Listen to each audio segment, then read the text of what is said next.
My son told me to pay his wife's $500,000 debt, or kicked me out of my own house, so I disappeared overnight. I was folding towels on the couch when Josh walked in like he owned the place. Not just walking in, but announcing himself with that heavy pause he uses when he thinks he is about to say something important, something final. Bella followed him, arms crossed, lips already curled in that tight smile she wears when she thinks she has the upper hand. I remember thinking, just for a second, that they looked like strangers, standing in my living room, people who had memorized my house but forgotten me. Josh did not sit. He stayed standing, looming, like a man who did not intend to stay long. He said, "Mom, listen carefully. $500,000, you help Bella clear her debt, or you need to move out. Stop making this harder than it has to be." He said it calmly, like he was asking me to pass the salt. Bella let out a short laugh and said, "Why are you even holding on to this house? You are not going to live forever. Stop being selfish." I felt the word selfish land harder than the number he had just thrown at me. Josh shook his head and added, "Do not play the victim. You live here because we tolerate it. Do not forget that." The word tolerate rang in my ears. I had given birth to that voice.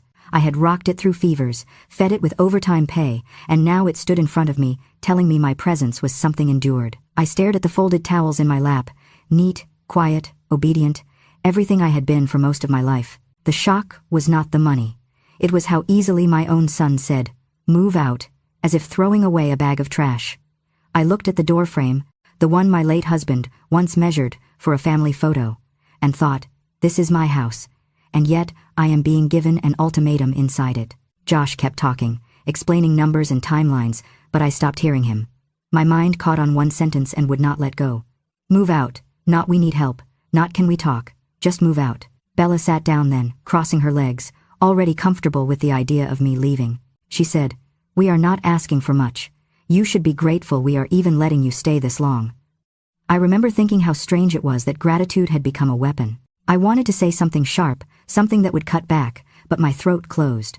I had learned long ago that silence was safer when people had already decided who you were. My son looked at me like I was a problem he was tired of managing. That was when it hit me, that this was not about debt.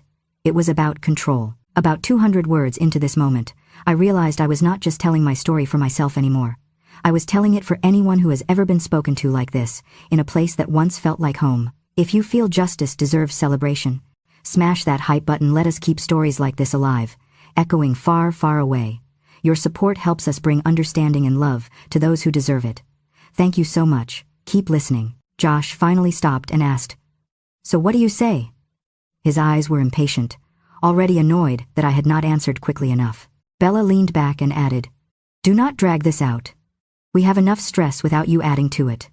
That sentence did something to me. Enough stress without you.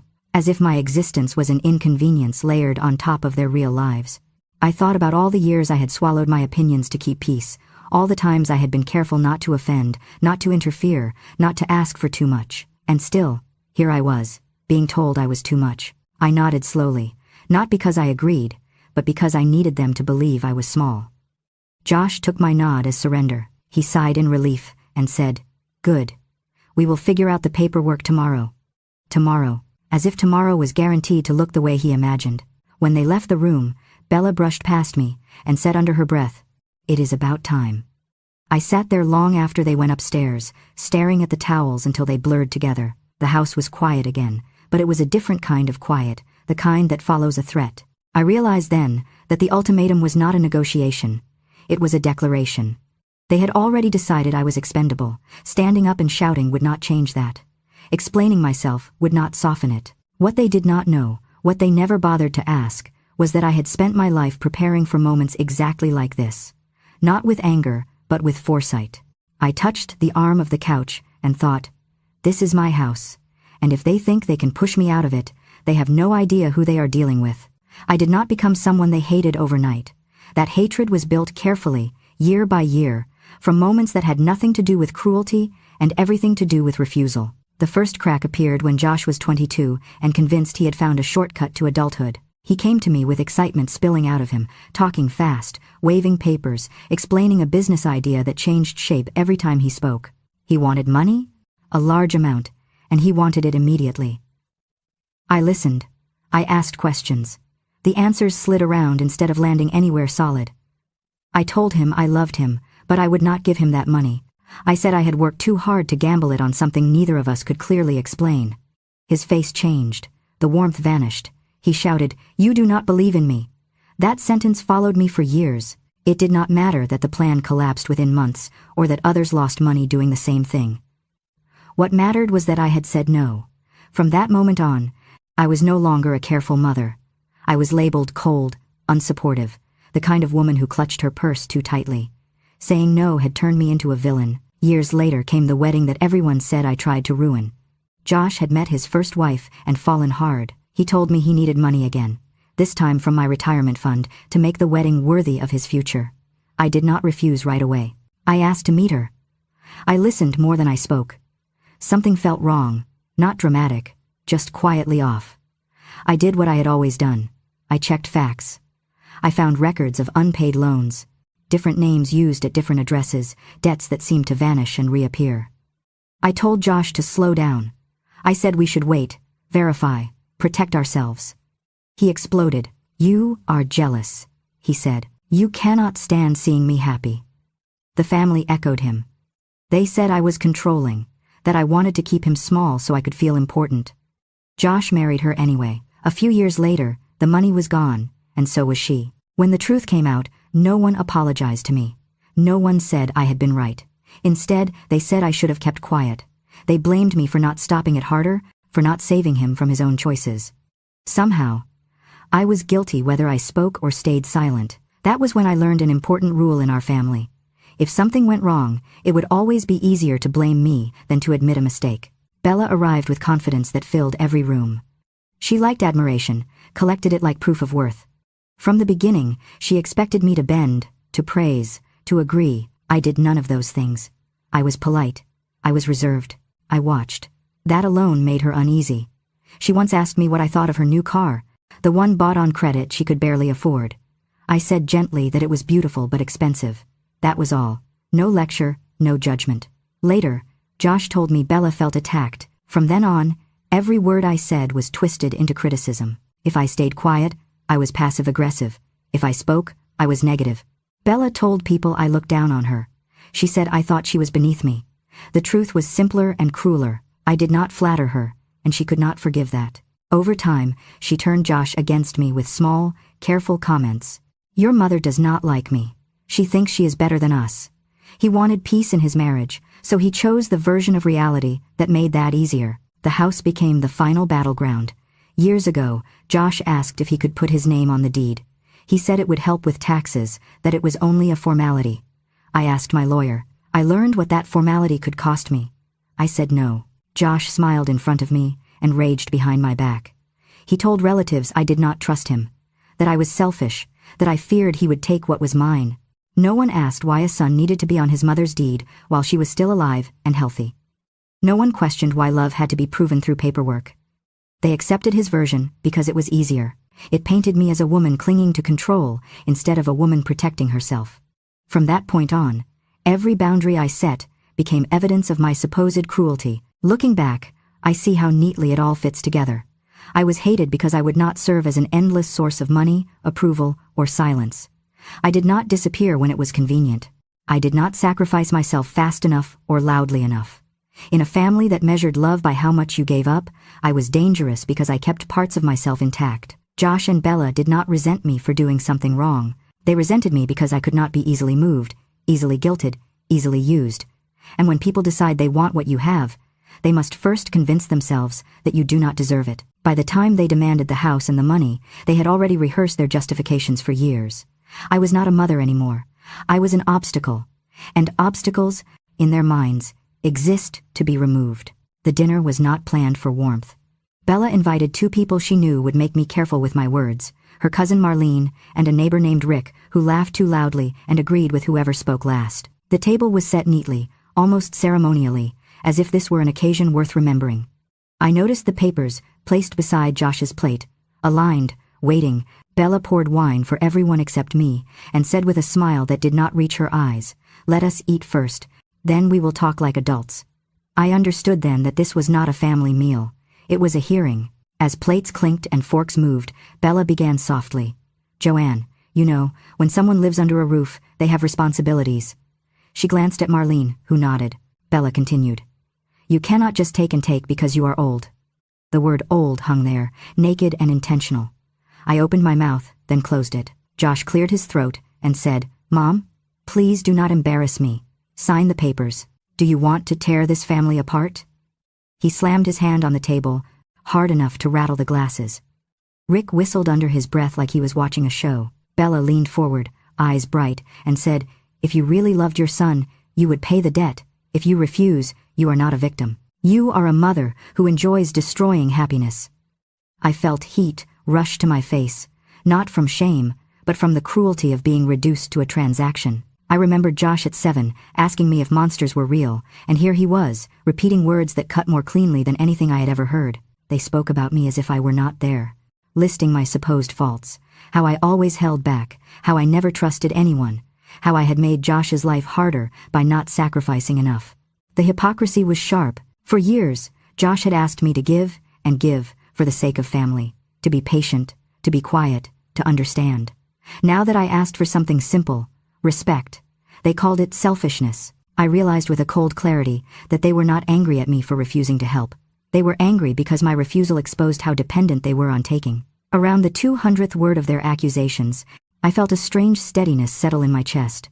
If you feel justice deserves celebration, smash that hype button. Let us keep stories like this alive, echoing far, far away. Your support helps us bring understanding and love to those who deserve it. Thank you so much. Keep listening. Bella slid the papers toward me. Just sign. Stop acting like this is dramatic. Josh stared at me with that look he used when he was tired of waiting for obedience. Mom, do not make me choose, he said, even though he already had. The room felt smaller, not because of the people, but because of the certainty with which they believed they were right.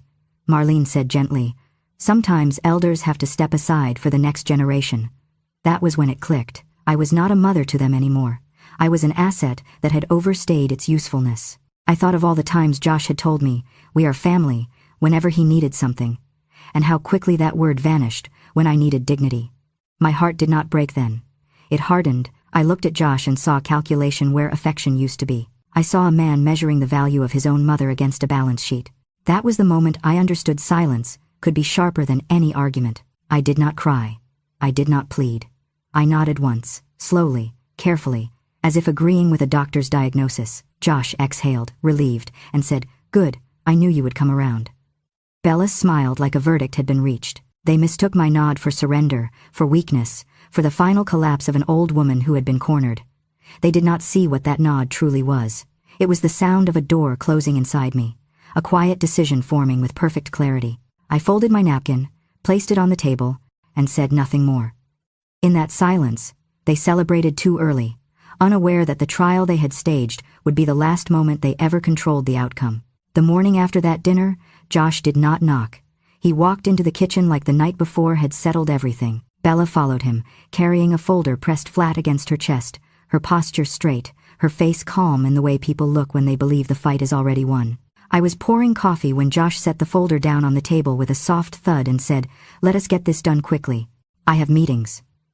He flipped it open and slid a single page toward me, the signature line glaringly empty. Just sign. Do not make this harder than it needs to be. Bella stood behind him, arms crossed, watching my hands instead of my face, like a guard making sure a prisoner did not bolt. I read the heading slowly. It was written in careful language meant to look harmless, words like authorization and convenience and temporary authority. But I knew better. I had learned long ago that the most dangerous documents never shout, they whisper. Josh tapped the paper with his finger. It is standard, just a formality, so we can manage things. He used that word again, formality, the same word he had used years ago when he wanted his name on the house. Bella leaned in and said, If you do not sign, we will change the locks. You can stay somewhere else. A nursing home might be more appropriate. She said it without anger, as if suggesting a restaurant. That was when the truth sharpened into focus. This was not about helping Bella with debt. This was about ownership, about erasing me one signature at a time. This was about ownership. They wanted the house, not temporarily, not partially, but fully, so they could tighten the grip and never loosen it again. I felt a strange calm wash over me as I traced the empty signature line with my eyes. They believed I was cornered. They believed age had softened me into compliance. Josh sighed loudly and said, "Mom, I do not have time for this. Just sign." There was impatience in his voice, the kind reserved for service workers who move too slowly. Bella added, "Do not be dramatic. You will still live here, if you behave." The word behavior told me everything. They were not asking for help, they were establishing terms. At that moment, I saw the plan clearly. First the signature, then the debt, then the slow erasure of my authority, my voice, my place. I would exist in the house only by permission, until one day permission was withdrawn entirely. My eyes drifted from the paper to the window, to the spot where my husband used to stand every morning, coffee in hand, watching the light change. His voice came back to me, not loudly, not urgently, but steady and prepared. He had said, years ago, "If anyone ever asks you for the house, do not argue, do not explain. Just do what we planned." At the time, I had laughed, told him he worried too much. Now I understood he had seen further than I had. I looked back at Josh and Bella, two people who spoke about me as if I were already gone, and I realized arguing would only give them more material to paint me as difficult. Resistance would make them crueler. Compliance, or the appearance of it, would make them careless. "I need a night," I said quietly. Josh frowned. "A night for what?" he snapped. "You have nothing to think about. You are old." The word landed exactly where Bella wanted it to. Old meant slow. Old meant confused. Old meant pliable. Bella nodded in agreement and said, "Do not drag this out. We have been patient enough." I met Josh's eyes and saw no hesitation there, no flicker of doubt, only the expectation that I would fold like I always had. That was when I decided not to fight them in the way they expected. I pushed the paper back across the table, gently, as if it were fragile. "One night," I repeated. "That is all I am asking." Josh scoffed and gathered the folder. "Fine," he said, "but do not test us." Bella smiled thinly, already imagining the locks being changed, the control finally complete. As they left the room, I stayed seated, my coffee growing cold in my hands. The house felt different now, not unsafe, but exposed, like a place where a storm had been announced but not yet arrived. I did not cry. I did not panic. I simply stood, walked to my bedroom, and opened the drawer where I kept papers no one ever bothered to look for. That night I would not be sleeping. I would be remembering, and when morning came, I would no longer be available for negotiation. By late afternoon, Bella decided patience was no longer useful.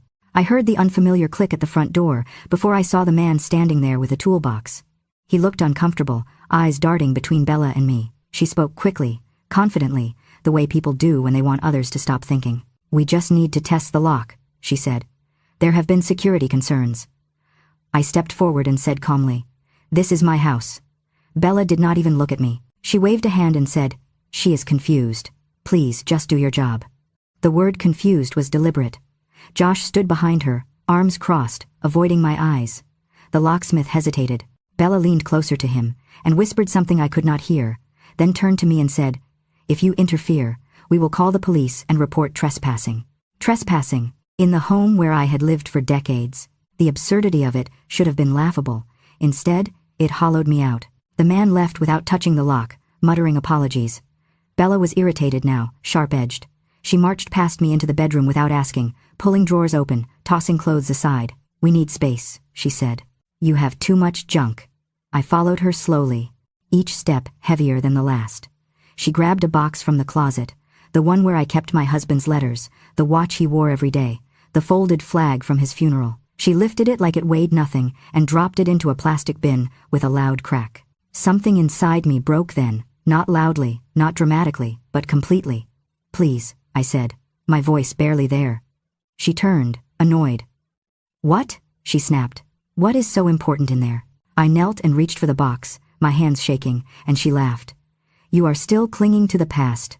That is your problem." Josh finally spoke, his tone irritated rather than concerned.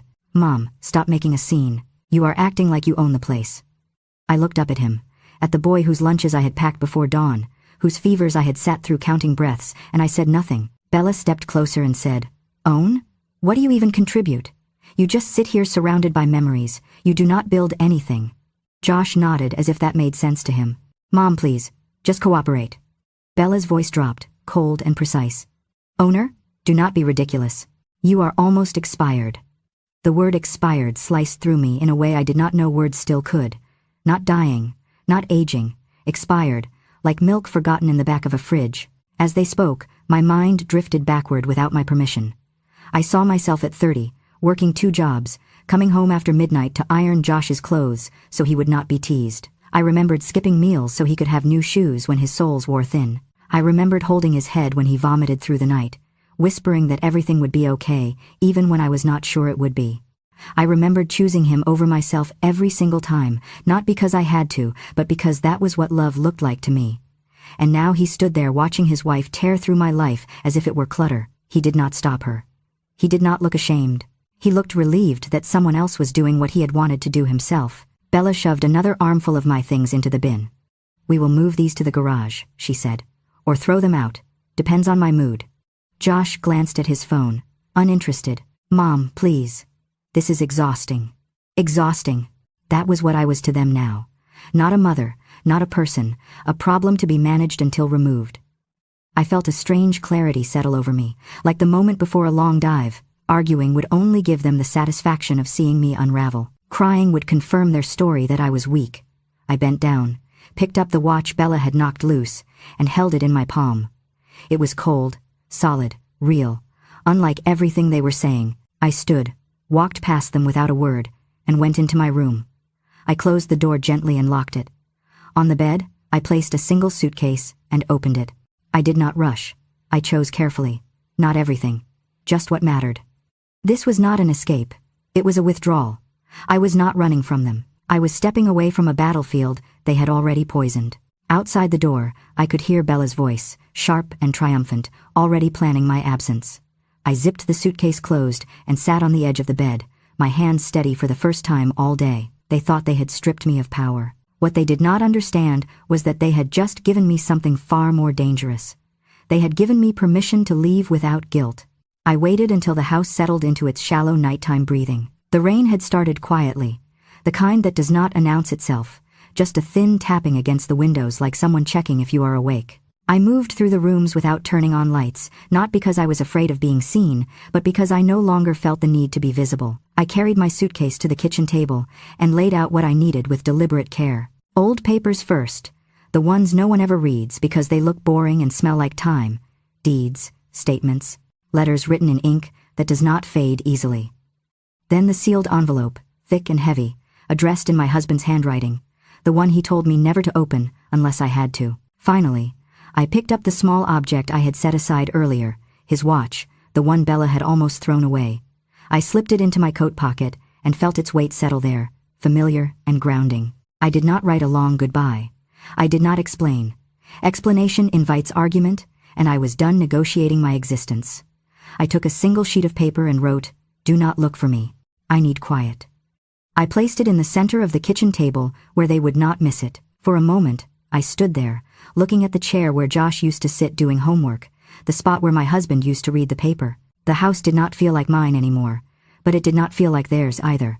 It felt paused, like a sentence waiting for its ending. I locked the door behind me softly, the sound swallowed by the rain, and stepped into the night. The air was cold enough to sting, sharp enough to wake me fully. As I walked down the driveway, I did not look back. That surprised me.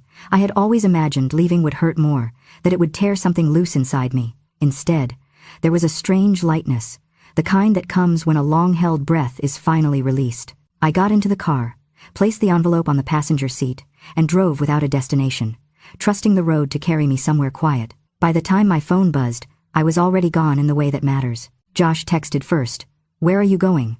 Do not be childish." I read it at a red light and felt nothing. The word childish had lost its power. Bella's message came a few minutes later. "Good. The house already feels lighter." I imagined her saying it aloud, satisfied, certain that absence meant defeat. I did not reply to either of them. I had learned that silence, when chosen and not forced, could become a boundary more solid than any wall. I parked near a small motel on the edge of town, the kind of place people pass without noticing. Inside, the room was clean and anonymous. I placed the suitcase on the bed, set the envelope on the desk, and sat down without turning on the television. I took the watch from my pocket and held it for a moment, remembering my husband's voice, his calm certainty. He had believed in preparation, not confrontation, in patience, not panic. That night, I finally understood why. I did not disappear because I was scared. I disappeared because I needed distance to let their assumptions do the work for me. They believed I was running. They believed age had finally overwhelmed me. They would grow careless, confident, loud. People always do when they think they have won. I lay down fully dressed and stared at the ceiling, listening to the rain fade. Somewhere behind me, my phone buzzed again and then went quiet. I did not check it. I closed my eyes, not to sleep, but to think. I was not erasing myself. I was stepping out of the frame, so the truth could come into focus. I was not gone. I was simply no longer where they could reach me. And in that absence, they would sign their own sentence without ever realizing I had handed them the pen. I did not go to the lawyer in anger. I went in silence, carrying facts instead of emotions. The man my husband had trusted all those years ago still worked in the same modest office, his hair grayer, his eyes sharper. When he saw me, he did not ask why I was there. He only said, "You waited until it mattered." I handed him the envelope my husband had sealed years before and said, "They tried to take the house." He nodded once, as if this outcome had always been a possibility. We opened the trust together, page by page, and for the first time since I left, I felt something close to relief. Not because of revenge, but because everything was exactly where it was supposed to be. The trust was clear and precise. My husband had never believed in ambiguity. It stated that the house was protected under a living trust designed to safeguard me from financial coercion. If anyone attempted to force me out, threaten eviction, change locks, or pressure me into signing away authority, ownership would automatically transfer to a designated charitable foundation supporting elderly women who had experienced financial abuse. No court hearing, no appeal. The moment coercion was documented, the transfer was triggered. I slid my phone across the desk, showing the lawyer the messages Josh had sent, the voicemail where Bella mentioned changing locks, the locksmith invoice she had foolishly emailed herself. The lawyer listened quietly, then smiled, not warmly, but with professional satisfaction. "They did everything required to activate the clause," he said, without knowing it. Then he showed me the second provision, the one my husband had added later. It was labeled a moral condition, written in plain language. If any beneficiary attempted to pressure, deceive, or intimidate me into signing documents related to the property, that person would forfeit all ancillary benefits tied to the trust. Not just the house, everything. The garage access. The vintage car my husband had kept running for decades, even the small contingency fund set aside for Josh's emergencies, all of it vanished the moment coercion occurred. I closed my eyes briefly, thinking of Josh tapping the paper, telling me to hurry, telling me I was old. My husband knew. He had seen how easily entitlement grows teeth. The lawyer sent the notices that afternoon. I did not watch him do it. I did not need to. By evening, my phone buzzed with a number I recognized but did not answer. Then another, then a voicemail. Josh's voice was unsteady, stripped of authority. "Mom, there has to be a mistake. This cannot be right." A text followed seconds later. Frantic. "The house is not ours? Call me now." Bella's reaction came louder, angrier, through a string of messages that blurred together. "You tricked us. This is fraud. You planned this." I read them calmly, sitting in a chair by the motel window, the rain finally gone. They mistook preparation for deception. They mistook silence for ignorance. That was their final error. By morning, the formal letter arrived at the house. I knew because Josh called again, his voice breaking this time. "They say the property belongs to a foundation now. They say we have no claim.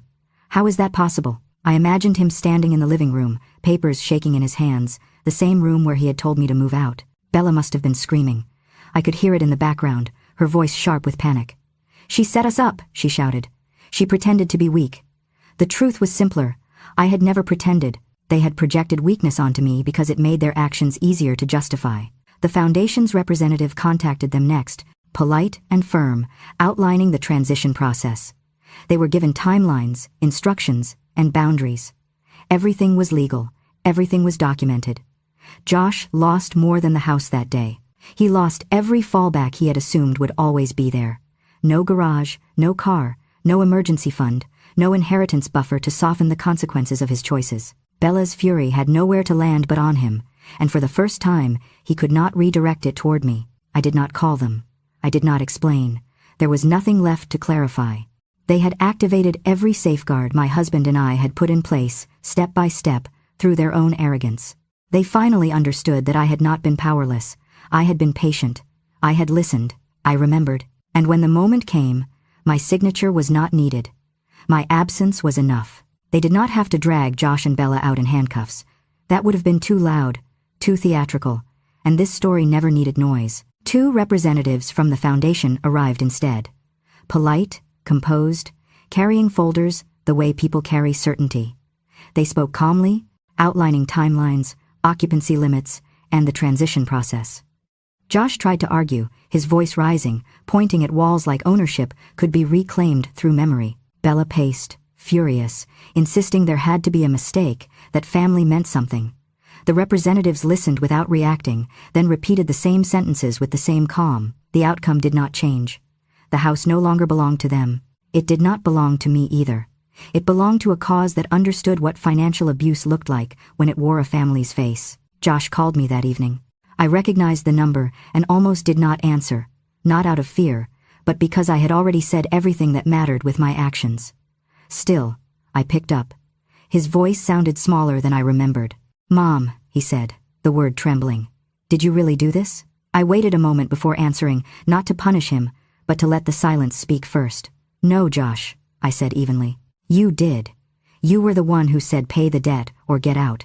You were the one who talked about changing locks. You were the one who called me a burden." He tried to interrupt, but I continued, my voice steady. "I did not take anything from you. I stepped aside and let your choices finish what they started." There was a long pause, then a sound like he was swallowing something bitter. "We are losing everything," he said. I replied, "You lost it the moment you decided I was expendable."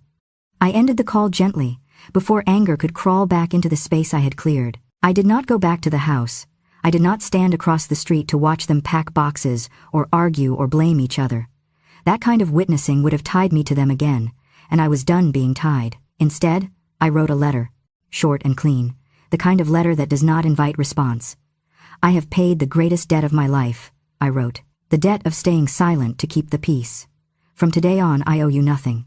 I sent it without a return address. That was not cruelty. That was closure. Weeks passed. I settled into a small apartment with windows that faced east, where the morning light arrived quietly and left no shadows behind. No one raised their voice there. No one walked in unannounced. I placed my husband's watch on the bedside table, not as an anchor to the past, but as a reminder of foresight rewarded. I cooked when I wanted, rested when I needed, and spoke only when my words would be met with respect. The silence in that place was not heavy. It was kind. Sometimes I thought about Josh, about the boy he had been before entitlement taught him to measure love in leverage. I did not wish him harm. I wished him understanding, even if it came too late to repair what he had broken. Bella faded from my thoughts more quickly. Power loses its shine when it can no longer be used, and she had built herself on that shine alone. Their absence did not leave a hole. It left the room. One afternoon, sitting by the window, I realized something that surprised me. I was breathing differently. Not shallow, not cautious, not waiting for the sound of footsteps in the hall. I was breathing like a woman who belonged to herself. Justice had not arrived with shouting or spectacle. It had arrived quietly, through preparation, memory, and the refusal to be erased. I did not win by taking anything back. I won by walking away with my dignity intact, leaving behind a house that was no longer a battlefield and a family that had forgotten how to be one. Some people call that revenge.